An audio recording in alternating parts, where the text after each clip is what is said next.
আবার কয়েকদিন পরে ইনশাল্লাহ আমার বাচ্চাগুলো দেখাইতেছি আপনাদেরকে। আর কিভাবে লালন পালন করা যায় ইনশাল্লাহ আমাকে অল্প কমেন্ট করে কয়ে দিবেন।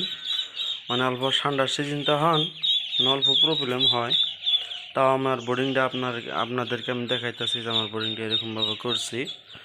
মানে আরও যদি মজবুত করা লাগে ইনশাল্লাহ আমি করব, আমাকে কয়ে দিবেন।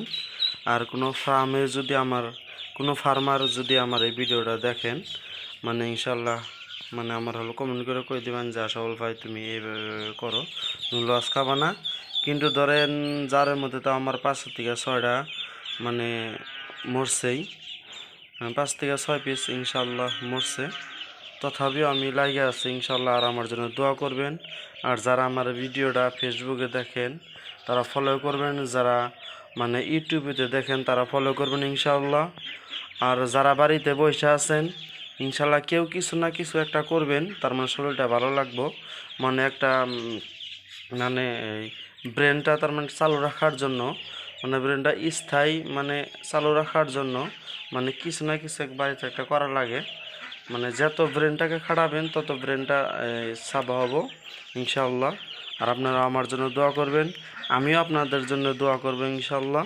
এখন আমি আদার দিব, এই যে আদার ব্যবস্থা করছি ইনশাল্লাহ। এখানে আবো দেখবেন আমি আদার দেবো ইনশাল্লাহ।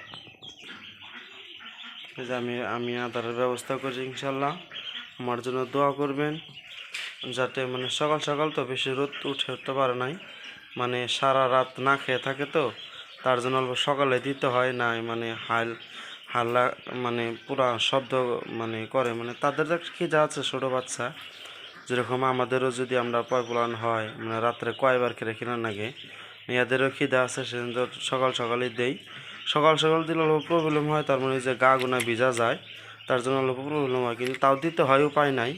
যাই হোক আমার জন্য দোয়া করবেন ইনশাল্লাহ। আর একটা রিকোয়েস্ট রইল আপনাদের উপরে, আমার দাবি একটা অনুরোধ রইল, যদি কেউ ফেসবুকে দেখেন আমার পেজটা ফলো করবেন।